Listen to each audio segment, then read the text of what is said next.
একদিন সকালবেলা পরশুর ডাক্তার নিজের প্রকাণ্ড লাইব্রেরিতে বসে চিঠি লিখছিলেন। চোরের মতো নিঃশব্দে ঘরে ঢুকে নগেন ধীরে ধীরে এগিয়ে গিয়ে তার টেবিল ঘেঁষে দাঁড়ালো। পরশুর ডাক্তার মুখ না তুলেই বললেন, বসো নগেন। চিঠিখানা শেষ করে খামে ভরে ঠিকানা লিখে চাকরকে ডেকে সেটি ডাকে পাঠিয়ে দিয়ে তবেই আবার নগেনের দিকে তাকালেন। বসতে বললাম যে, এরকম চেহারা হয়েছে কেন? অসুখ নাকি? নগেন ধপ করে একটা চেয়ারে বসে পড়ল। চোরকে যেন জিজ্ঞাসা করা হয়েছে সে চুরি করে কিনা। এই রকম অতিমাত্রায় বিব্রত হয়ে সে বলল, না না, অসুখ নয়। অসুখ আবার কিসের? গুরুতর কিছু ঘটেছে সে বিষয়ে নিঃসন্দেহ হয়ে পরশুর ডাক্তার দু হাতের আঙুলের ডগাগুলি একত্রে করে নগেনকে দেখতে লাগলেন। মোটাসোটা হাসিখুশি ছেলেটার তেল চকচকে চামড়া পর্যন্ত যেন শুকিয়ে গেছে, মুখে হাসির চিহ্নটুকুও নেই। চাউনি একটু উদ্ভ্রান্ত, কথা বলার ভঙ্গি পর্যন্ত কেমন খাপছাড়া হয়ে গেছে। নগেন তার মামা বাড়িতে থেকে কলেজে পড়ে। মাস দুই আগে নগেনের মামা শ্রাদ্ধের নিমন্ত্রণ রাখতে গিয়ে পরশুর ডাক্তার নগেনকে দেখেছিলেন। এই অল্প সময়ের মধ্যে এমন কি ঘটেছে যাতে ছেলেটা এরকম বদলে যেতে পারে? ছেলেবেলা থেকে মামা বাড়িতেই সে মানুষ হয়েছে বটে, কিন্তু মামার শোকে এরকম কাহিল হয়ে পড়ার মতো আকর্ষণ তো মামার জন্য তার কোনো দিন ছিল না। বড়লোক কৃপণ মামা যে ধরনের আদর বেচারি চিরকাল পেয়ে এসেছে, তাতে মামার পরলোক যাত্রায় তার খুব বেশি দুঃখ হবার কথা নয়। বাইরে মামাকে খুব শ্রদ্ধাভক্তি দেখালেও মনে মনে নগেন যে তাকে প্রায়ই জমের বাড়ি পাঠাতো তাও পরশুর ডাক্তার ভালো করেই জানতেন। পড়ার খরচের জন্য দুশ্চিন্তা হওয়ার কারণও নগেনের নেই, কারণ শেষ সময়ে কি ভেবে তার মামা তার নামে মোটা টাকা উইল করে রেখে গেছেন। নগেন হঠাৎ কাঁদো কাঁদো হয়ে বলল, ডাক্তার কাকা, সত্যি করে একটা কথা বলবেন, আমি কি পাগল হয়ে গেছি? পরশুর ডাক্তার একটু হেসে বললেন, তোমার মাথা হয়ে গেছো। পাগল হওয়া কি মুখের কথা রে বাবা? পাগল যে হয় অত সহজে সে টের পায় না সে পাগল হয়ে গেছে। তবে দ্বিধাভরে খানিকক্ষণ চুপ করে থেকে হঠাৎ নগেন যেন মরিয়া হয়ে জিজ্ঞাসা করে বসল, আচ্ছা ডাক্তার কাকা, প্রেতাত্মা আছে? প্রেতাত্মা মানে তো ভূত? নেই। নেই? তবে? অনেকক্ষণ ইতস্তত করে, অনেক ভূমিকা করে, অনেকবার শিউরে উঠে নগেন ধীরে ধীরে আসল ব্যাপারটা খুলে বলল। চমকপ্রদ অবিশ্বাস্য কাহিনী। বিশ্বাস করা শক্ত হলেও পরশুর ডাক্তার বিশ্বাস করলেন। মিথ্যা গল্প বানিয়ে তাকে শোনাবার ছেলে যে নগেন নয় তিনি তা জানতেন। মামা তাকেও প্রায় নিজের ছেলেদের সমান টাকা করে দিয়ে গেছেন জেনে প্রথমটা নগেন একেবারেই স্থবির হয়ে গিয়েছিল। মামার এরকম উদারতা সে কোনো দিন কল্পনাও করতে পারেনি। বাইরে যেমন ব্যবহারই করে থাকুন, মামা তাকে নিজের ছেলেদের মতোই ভালোবাসতেন জেনে পরলোকগত মামার জন্য আন্তরিক শ্রদ্ধা ভক্তিতে তার মন ভরে গেল। আর সেই সঙ্গে জাগলো এরকম দেবতার মতো মানুষকে সারা জীবন ভক্তি ভালোবাসার ভান করে ঠকিয়েছে ভেবে দারুণ লজ্জা আর অনুতাপ। শ্রাদ্ধের দিন অনেক রাত্রে বিছানায় শুতে যাওয়ার পর অনুতাপটা যেন বেড়ে গেল। শুয়ে শুয়ে সে ছটফট করতে লাগলো। হঠাৎ এক সময় তার মনে হলো সারা জীবন তো ভক্তি শ্রদ্ধার ভান করে মামাকে সে ঠকিয়েছে। এখন যদি সত্যি সত্যি ভক্তি শ্রদ্ধা জেগে থাকে, লাইব্রেরি ঘরে মামার তৈলচিত্রের পায়ে মাথা ঠেকিয়ে প্রণাম করে এলে হয়তো আত্মগ্লানি একটু কমবে, মনটা শান্ত হবে। রাত্রি তখন প্রায় ৩টা বেজে গেছে। সকলে আলো নিভিয়ে শুয়ে পড়েছে, বাড়ি অন্ধকার। এত রাত্রে ঘুমানোর বদলে মামার তৈলচিত্রের পায়ে মাথা ঠেকিয়ে প্রণাম করার জন্য বিছানা ছেড়ে উঠে যাওয়াটা যে রীতিমতো খাপছাড়া ব্যাপার হবে সে জ্ঞান নগেনের ছিল। তাই কাজটা সকালের জন্য স্থগিত রেখে সে ঘুমানোর চেষ্টা করলো। কিন্তু তখন তার মাথা গরম হয়ে গেছে। মন একটু শান্ত না হলে যে ঘুম আসবার কোনো সম্ভাবনা নেই। কিছুক্ষণ এপাশ ওপাশ করার পর সেটা ভালো করেই টের পেয়ে শেষকালে মরিয়া হয়ে সে বিছানা ছেড়ে উঠে পড়ল। লাইব্রেরিটি নগেনের দাদামশাইয়ের আমলের। লাইব্রেরি সম্পর্কে নগেনের মামার বিশেষ কোনো মাথা ব্যথা ছিল না। তার আমলে গত 30 বছরের মধ্যে লাইব্রেরির পেছনে একটি পয়সাও খরচ করা হয়েছে কিনা সন্দেহ। আলমারি কয়েকটি অল্প দামি আর অনেক দিনের পুরনো, ভেতরগুলি বেশিরভাগ অদারকারি বাজে বইয়ে ঠাসা এবং উপরে বহুকালের ছেঁড়া মাসিকপত্র আর নানা রকম ভাঙাচোরা ঘরোয়া জিনিস গাদা করা।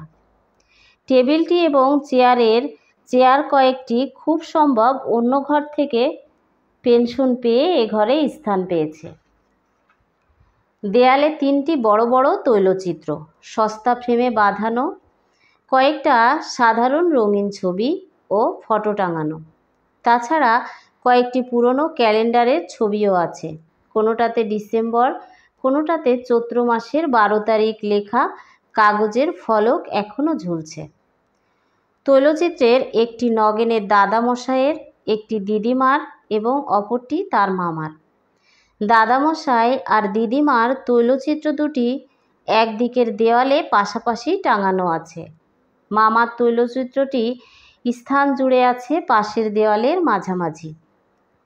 কারো ঘুম ভেঙে যাবে ভয়ে নগেন আলো জ্বালেনি, কিন্তু তাতে তার কোনো অসুবিধা ছিল না। ছেলেবেলা থেকে এ বাড়ির আনাচে কানাচের সঙ্গে তার পরিচয়। লাইব্রেরিতে ঢুকে অন্ধকারেই সে মামার তৈলচিত্রের কাছে এগিয়ে গেল। অস্পষ্ট স্বরে, আমায় ক্ষমা করো মামা বলে যেই সে তৈলচিত্রের পায়ের কাছে আন্দাজে স্পর্শ করেছে, বর্ণনার এখানে পৌঁছে নগেন শিউরে চুপ করে গেল। তার মুখ আরও বেশি ফ্যাকাশে হয়ে গেছে, দু চোখ বিস্ফারিত। তারপর নগেন ঢোক গিলে জিভ দিয়ে ঠোঁট চেটে বলল, যেই ছবি ছুঁয়েছি ডাক্তার কাকা, কে যেন আমাকে জোরে ধাক্কা দিয়ে ঠেলে ফেলে দিল। সমস্ত শরীর ঝনঝন করে উঠল। তারপর আর কিছু মনে নেই। জ্ঞান হতে দেখি সকাল হয়ে গেছে। আমি মামার ছবির নিচে মেঝেতে পড়ে আছি। পরাশর ডাক্তার গম্ভীর মুখে জিজ্ঞাসা করলেন, তোমার আগে কোনো দিন ফিট হয়েছিল নগেন? নগেন মাথা নেড়ে বলল, ফিট? না, কোশ্চিন কালেও আমার ফিট হয়নি। আপনি ভুল করছেন ডাক্তার কাকা, এ ফিট নয়। মরলে তো মানুষ সব জানতে পারে। মামাও জানতে পেরেছেন টাকার লোভে আমি মিথ্যা ভক্তি দেখাতাম, তাই ছবি ছোঁয়া মাত্র রাগে ঘেন্নায় আমাকে ধাক্কা দিয়ে সরিয়ে দিয়েছিলেন। সবটা শুনুন আগে, তাহলেই বুঝতে পারবেন। সমস্ত সকাল নগেন মরার মতো বিছানায় পড়ে রইল। এই চিন্তাটাই কেবল তার মনে ঘুরপাক খেতে লাগলো। ভক্তি ভালোবাসার ছলনায় টাকা আদায় করে নিয়েছে বলে পরলোকে গিয়েও তার উপর মামার এমন জোরালো বিতৃষ্ণা জেগেছে যে তার তৈলচিত্রটি পর্যন্ত তিনি তাকে স্পর্শ করতে দিতে রাজি নন। যাই হোক, নগেন একালের ছেলে। প্রথম ধাক্কাটা কেটে যাবার পর তার মনে নানা রকম দ্বিধা সন্দেহ জাগতে লাগলো। কে জানে রাত্রে যা ঘটেছে তা নিছক স্বপ্ন কিনা। ধৈর্য ধরতে না পেরে দুপুরবেলা সে আবার লাইব্রেরিতে গিয়ে মামার তৈলচিত্র স্পর্শ করে প্রণাম করল। একবার যদি মামা রাগ দেখিয়ে থাকেন, আবার দেখাবেন না কেন? এবার কিছুই ঘটল না। শরীরটা অবশ্য খুব খারাপ হয়ে আছে। মেঝেতে ধাক্কা যেখানে লেগেছিল মাথার সেখানটা ফুলে টন টন করছে। এবং সকালে লাইব্রেরিতে মামার তৈলচিত্রের নিচে মেঝেতেই তার জ্ঞান হয়েছিল। কিন্তু এতে বড়জোর প্রমাণ হয়, রাত্রে ঘুমের মধ্যেই হোক আর জাগ্রত অবস্থাতেই হোক লাইব্রেরিতে গিয়ে সে একটা আছাড় খেয়েছিল। নিজের তৈলচিত্রে ভর করে মামাই যে তাকে ধাক্কা দিয়েছিল তার কি প্রমাণ আছে? নগেন যেন স্বস্তির নিঃশ্বাস ফেলে বাঁচল, কিন্তু বেশিক্ষণ তার মনের শান্তি টিকল না। রাত্রে আলো নিভিয়ে বিছানায় শুয়েই হঠাৎ তার মনে পড়ে গেল, তার তো ভুল হয়েছে। দিনের বেলা তাকে ধাক্কা দেওয়ার ক্ষমতা তো তার মামার এখন নেই। রাত্রি ছাড়া তার মামা তো এখন কিছুই করতে পারবে না। কি সর্বনাশ! তবে তো রাত্রে আরেকবার মামার তৈলচিত্র না ছুঁয়ে কাল রাত্রের ব্যাপারকে স্বপ্ন বলা যায় না। এত রাত্রে আবার লাইব্রেরিতে যাওয়ার কথা ভেবেই নগেনের হৃৎকম্প হতে লাগলো। কিন্তু এমন একটা সন্দেহ না মিটিয়েই বা মানুষের চলে কি করে? খানিকটা পরে নগেন আবার লাইব্রেরিতে হাজির। ভয়ে বুক কাঁপছে, ছুটে পালাতে ইচ্ছে হচ্ছে, কিন্তু কি এক অদম্য আকর্ষণ তাকে টেনে নিয়ে চলেছে মামার তৈলচিত্রের দিকে। ঘরে ঢুকেই সে সুইচ টিপে আলো জ্বেলে দিল।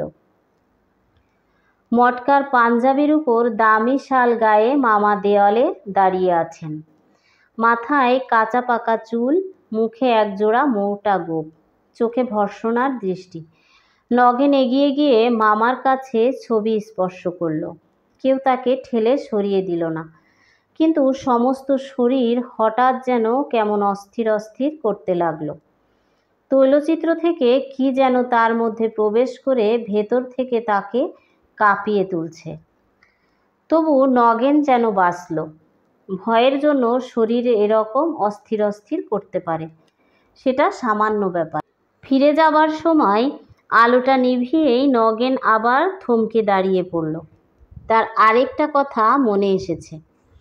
কাল ঘর অন্ধকার ছিল, আজ আলোটা থাকার জন্য যদি মামা কিছু না করে থাকেন। নগেনের ভয় অনেকটা কমে গিয়েছিল। অনেকটা নিশ্চিন্ত মনেই সে অন্ধকারে তৈলচিত্রের কাছে ফিরে গেল।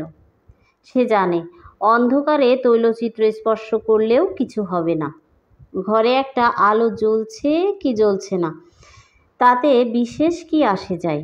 ইতস্তত না করেই সে সোজা তৈলচিত্রের দিকে হাত বাড়িয়ে দিল। পরক্ষণে ঠিক প্রথম রাতের মতো জোরে ধাক্কা দিয়ে মামা আমায় ফেলে দিলেন। পরশ কাকা, অজ্ঞান হয়ে গেলে? না, একেবারে অজ্ঞান হয়ে যায়নি। অবশ্য আচ্ছন্নের মতো অনেকক্ষণ মেঝেতে পড়েছিলাম, কিন্তু জ্ঞান ছিল।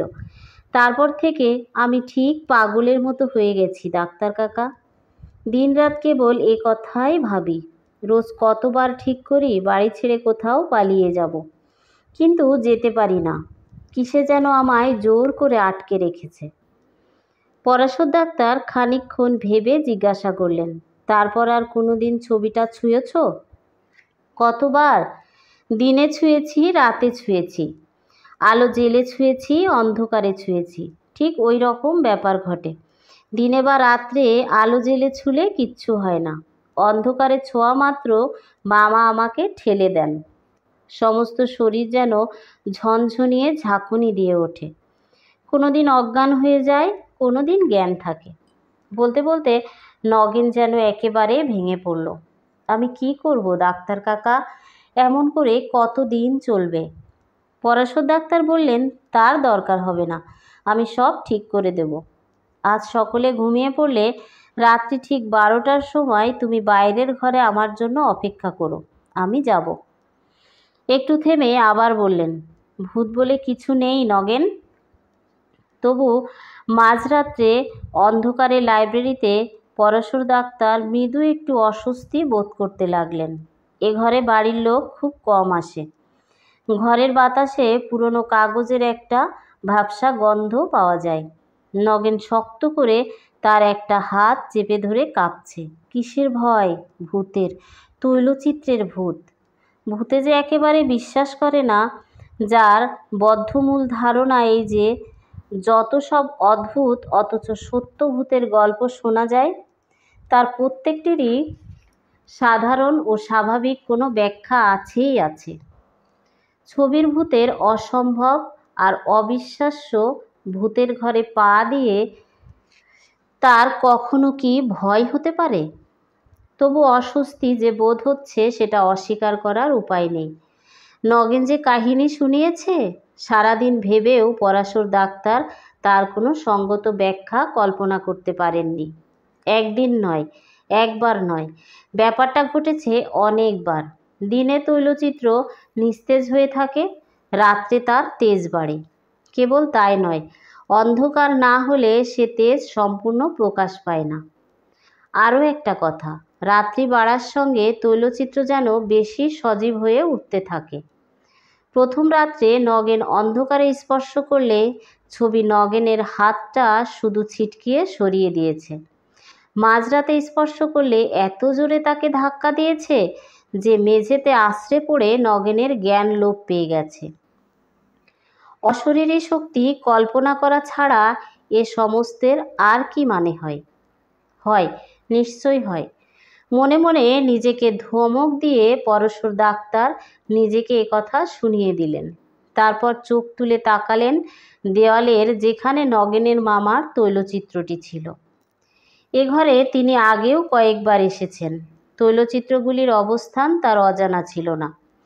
যা চোখে পড়ল তাতে পরাশর ডাক্তারের বুকটাও ধড়াস করে উঠল। তৈলচিত্রের উপরের দিকে দুইটি উজ্জ্বল চোখ তার দিকে জ্বলজ্বল করে তাকিয়ে আছে। চোখ দুটির মধ্যে ফাঁকা প্রায় 1.5 হাত। ঠিক এই সময়ে নগেন ফিসফিস করে বলল, আলোটা জ্বালবো ডাক্তার কাকা? পরাশর ডাক্তার তার গলার আওয়াজ শুনেই চমকে উঠলেন। না। রাস্তা বা পাশের কোনো বাড়ি থেকে সরু একটা আলোর রেখা ঘরের দেওয়ালে এসে পড়েছে। তাতে অন্ধকার কমেনি। মনে হচ্ছে যেন সেই আলোটুকুতেই ঘরের অন্ধকারটা স্পষ্ট দেখতে পাওয়া যাচ্ছে মাত্র। নগেন আবার ফিসফিস করে বলল, একটা কথা আপনাকে বলতে ভুলে গেছি ডাক্তার কাকা। দাদামশাই আর দিদিমার ছবি তারা মরবার পর করা হয়েছিল, কিন্তু মামার ছবিটা মরবার আগেই মামা নিজে শখ করে আঁকিয়েছিলেন। হয়তো সেজন্যই। নগেনের শিহরণ স্পষ্ট টের পাওয়া যায়। ভয় পেয়ে গেছেন। দাঁতে দাঁত লাগিয়ে পরাশর ডাক্তার তৈলচিত্রের দিকে এগিয়ে গেলেন। কাছাকাছি যেতে জল জ্বলে চোখ দুটির জ্যোতি যেন অনেক কমে গেল। হাত বাড়িয়ে দিতে প্রথমে তার হাত পড়ল দেওয়ালে। যত সাহস করেই এগিয়ে এসে থাকুন, প্রথমেই একেবারে নগেনের মামার গায়ে হাত দিতে তার কেমন দ্বিধাবোধ হচ্ছিল। পাশের দিকে হাত সরিয়ে তৈলচিত্রের ফ্রেম স্পর্শ করা মাত্রই বৈদ্যুতিক আঘাতে যেন তার শরীরটা ঝনঝন করে উঠল। অস্পষ্ট গোঙানির আওয়াজ করে পেছন দিকে দুপা ছিটকে দিয়ে তিনি মেঝেতে বসে পড়লেন। পরক্ষণে ভয়ে অর্ধমৃত্য নগেন আলোর সুইচ টিপে দিল। মিনিট পাঁচেক পরাশর ডাক্তার চোখ বুজে বসে রইলেন। তারপর চোখ মেলে মিনিট পাঁচেক এক দৃষ্টে তাকিয়ে রইলেন নগেনের মামার রূপার ফ্রেমে বাঁধানো তৈলচিত্রটির দিকে। তারপর তীব্র চাপা গলায় তিনি বললেন, তুমি একটা আস্ত গর্ধপ নগেন। রাগ একটু কমলে পরাশর ডাক্তার বলতে লাগলেন, গাধাও তোমার চেয়ে বুদ্ধিমান। এত কথা বলতে পারলে আমাকে, আর এই কথাটা একবার বলতে পারলে না যে তোমার মামার ছবিটা ইতিমধ্যে রূপার ফ্রেমে বাঁধানো হয়েছে, আর ছবির সঙ্গে লাগিয়ে দুটো ইলেকট্রিক বাল্ব ফিট করা হয়েছে। আমি কি জানি?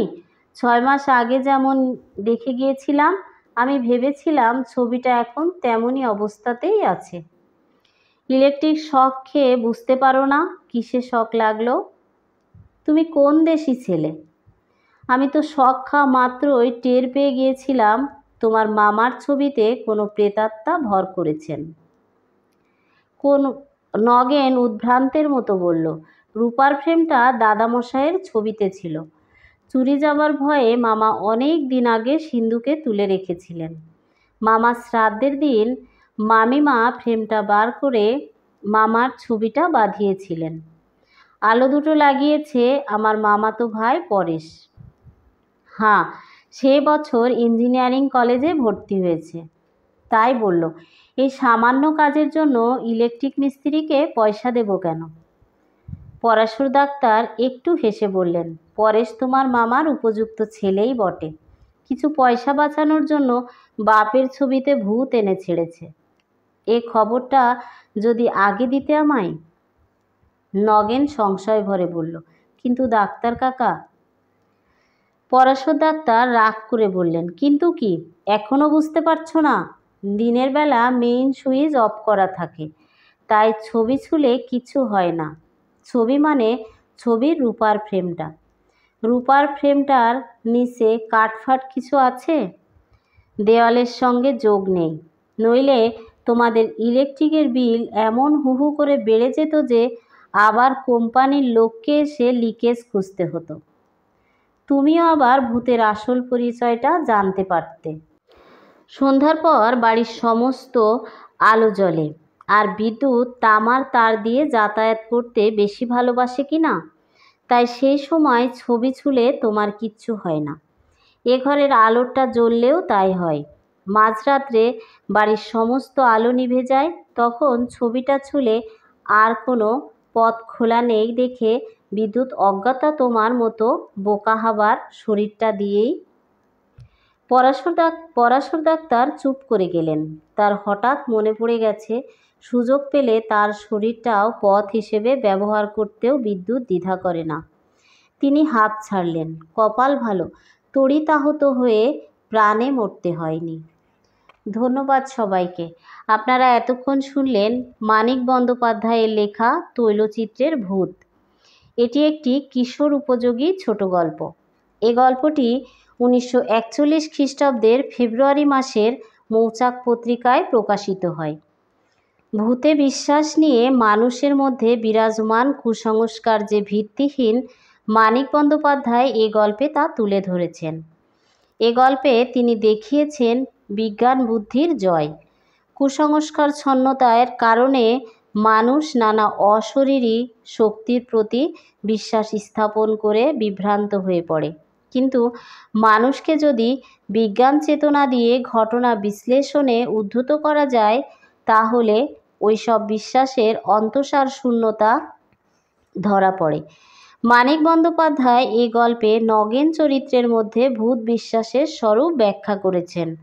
অন্যদিকে পরাশর ডাক্তার বিজ্ঞানসম্মত বিচার বুদ্ধির মাধ্যমে স্পষ্ট করে তুলেছেন নগেনের বিশ্বাস ও কুসংস্কার ভিত্তিহীনতাকে। মৃত ব্যক্তির আত্মা ভূতে পরিণত হয়, এরকম বিশ্বাস সমাজে প্রচলিত থাকায় নগেন বৈদ্যুতিক শককে ভূতের কাজ বলে সহজে বিশ্বাস করেছে।